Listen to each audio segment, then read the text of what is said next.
बरगढ़ अंबापाली बृंदावन पड़ियाठारे जबरदखल उच्छेद प्रक्रिया आरंभ कला पौर परिषद। गुरुवार टाउन पुलिस पौर परिषद कार्यनिर्वाही अधिकारी हरप्रसाद भोई एवं जिला प्रशासन अधिकारी माने उपस्थित रही हेले घटनास्थल में उत्तेजना देखा देछि। महिला माने जेसीपी आगे बसिबा सह उच्छेद प्रक्रिया को विरोध करिसेंती।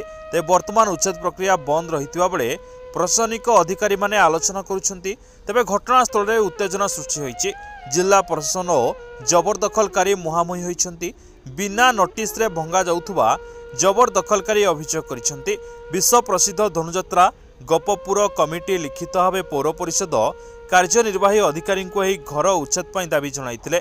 तेबे जबरदखलकारी बिना सरकारी नोटिस रे घर उच्छेद प्रक्रिया आरंभ करिछंती।